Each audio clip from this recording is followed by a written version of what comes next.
This is Youth Unmasking Tactics Podcast. Today's episode is with Judy Delos Reyes, a dynamic youth leader from the Philippines. At 31, he spearheads youth advocacy as campaign coordinator for Global Youth for Tobacco Control and as project coordinator at Health Justice. He also leads in a spiritual capacity at the Blessed in Christ by Grace Church, while also pursuing information technology studies at Data Mix College at St. Adeline. What motivated you to become an advocate against the tobacco industry, and how has your journey been so far? My motivation came from seeing how deeply the tobacco industry has affected young people in my community, especially children. I am doing community work through our Sunday School Kids and Youth Life Group program in our church, and I've seen some of them fall into the trap of smoking and vaping, thinking it's cool or harmless, only to realize how hard it is to quit and the long term effects it has on their health. That made me want to take a stand and use whatever knowledge and experience that I have to empower the young people. My journey as an advocate has been eye opening, and I've met so many passionate young people who feel the same way I do. And we worked hard to make our voices heard. Well, it hasn't always been easy, but the progress we've made keeps me going. Can you share some specific challenges you faced due to the tobacco industry's targeted marketing strategies towards youth? One challenge that really stands out is how sneaky the tobacco industry can be when marketing to youth. In the Philippines, ever since the vape bill became law, there has been an increase in the number of vape stores around our community, and I believe across the whole country. There's also an increase in vape use of young people in our country as well. We call it the vape epidemic. We know that these tobacco companies sell harmful and deadly vape and e-cigarette products. And despite the law's strict regulations, they found ways to make these products seem trendy, like something part or like something that's part of a cool and independent life. Another challenge is that they use social media influencers and flashy packaging to make these products seem harmless. Fighting against that kind of messaging, especially when it's so widespread, has seen or has been tough because the lack of accurate information about the harmful effects of these products, especially the vapes and e-cigarettes, even children are at risk of exposure. In fact, I have a student as young as 8 years old who was exposed to vape use. What innovative solutions or campaigns have you and your organization implemented to combat tobacco industry interference?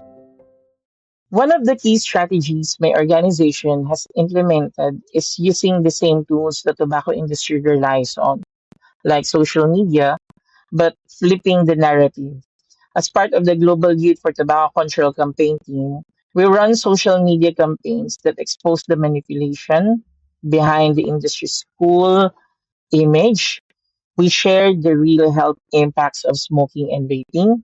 And through our youth advocates, we encourage them to share their personal stories as well as their message on how important it is to use their voices to resist the influence of the tobacco industry. In addition, through my involvement as a project coordinator of Parents Against Vape, we organize capacity building seminars and information campaigns to educate parents and youth about the harms of smoking and vaping in the community and local level, exposing how the tobacco industry deliberately targets young people in their marketing. And we believe that by equipping the community, especially our parents, with the right knowledge, we help them protect their children from the dangers of these products. On a larger scale, we work with local governments to advocate age restriction, bans on flavored tobacco products, and push for stronger advertising regulations to limit youth exposure to these harmful tobacco products. How do you believe youth can play a crucial role in shaping future tobacco control policies and promoting a tobacco-free generation? Youth hold uniquely powerful voice in this fight because we are the primary targets of the tobacco industry's marketing efforts. We recognize their manipulative tactics, and that insight allows us to expose them in ways that resonate with our generation. By actively participating in advocacy, engaging in the communities, attending policy discussions, and even meeting with lawmakers, we can directly influence the regulations that shape how tobacco products are sold and marketed. If we want to achieve a tobacco free generation, it's essential that young people lead the movement, demand stronger protections, and channel our energy into driving real, lasting change.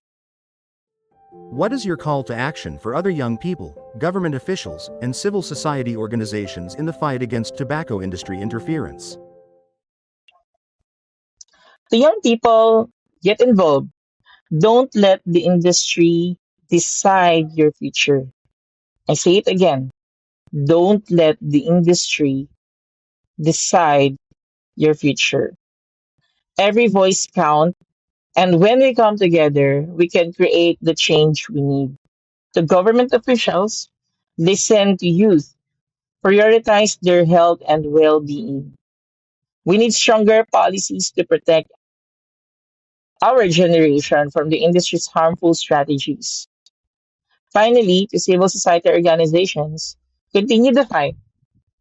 Let's keep working together to expose the truth and make sure every generation has a chance to grow up free from tobacco addiction. Let's be tobacco free. Thank you.